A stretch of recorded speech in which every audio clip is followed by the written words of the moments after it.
আসসালামু আলাইকুম। প্রিয় দর্শক, আপনারা জানেন যে অলরেডি নির্বাচন কমিশনার থেকে ইলেকশনের রোডম্যাপ ঘোষণা করা হয়েছে।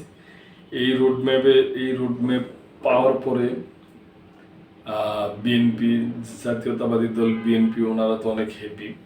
তারপরে জামাত আছে, এনসিপি আছে। তো এইরকমই জামাতের প্রতিক্রিয়া আর কি, ওনারা সতর্ক প্রতিক্রিয়া জানাইছে আর কি। ওনাদের প্রতিক্রিয়ায় বোঝা যায় যে ওনারা এরকম সেরকম একটা হ্যাপি না আর কি। ওই ব্যাপার নিয়ে সংবাদ, প্রিয় দর্শক। ঘোষিত রোডম্যাপের প্রতিক্রিয়া জানালো জামায়াতে ইসলামী।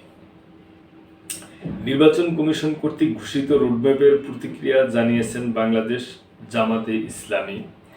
বৃহস্পতিবার 28শে আগস্ট রাতে দলের সেক্রেটারি জেনারেল সাবেক এমপি অধ্যাপক মিয়া গোলাম পরোয়ার রোডম্যাপের ব্যাপারে তাৎক্ষণিক প্রতিক্রিয়া ব্যক্ত করেন।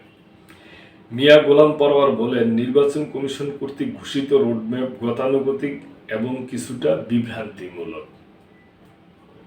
এটা ওনারা অনেক আগে থাকতেই বলে আসতেছে। প্রিয় দর্শক, আপনারা জানেন ওনারা চাইতেছে যে জুলাই সনদের যে ঘোষণা করা হয়েছে এটা আইনি বৈধতা আর কি ওনারা চাইতেছে, এবং ওনারা পিয়ার পদ্ধতিতে ইলেকশন চায়, এটা আপনারা জানেন।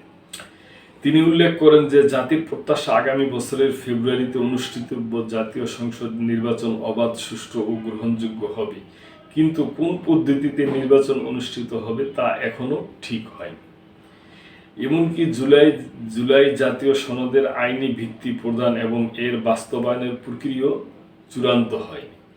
এমতো অবস্থায় এই রোডম্যাপ ঘোষণা অপরিপক্কীয় ও আংশিক, এতে জনপ্রত্যাশার প্রতিফলন ঘটেনি। মিয়া গোলাম পরোয়ার আরও বলেন, জুলাই বিপ্লবের স্পিরিট ধারণ করে দেশে গণতন্ত্র পুনঃপ্রতিষ্ঠা করার প্রয়োজনে জুলাই জাতীয় সনদের আইনি ভিত্তি প্রদান এবং বাস্তবায়ন প্রক্রিয়া চূড়ান্ত করে রোডম্যাপ ঘোষণা করা উচিত ছিল বলে আমরা মনে করি।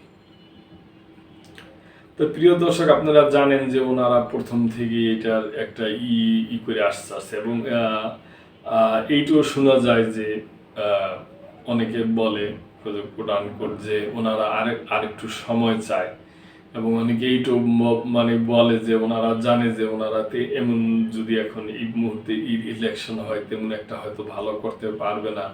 এই জন্য ওনারা চাইতেছে যে সময় বেশি নেওয়া হোক, কিংবা পিয়ার পদ্ধতিতে হইলে ওনারা মোটামুটি সিট পাইবে আর কি, পার্সেন্টেজ অনুযায়ী।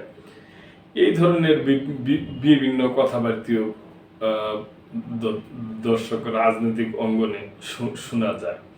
তা আমরা প্রত্যাশা করবো যে যাই হোক, রাজনৈতিক দলগুলো মিলেমিশে আলাপ আলোচনার মাধ্যমে যেভাবে ভালো হয় ওইভাবেই কাজ করবে। তবে এইটা অন্তত বোঝা যায় যে দেশে এখন একটা ইলেকশন প্রয়োজন।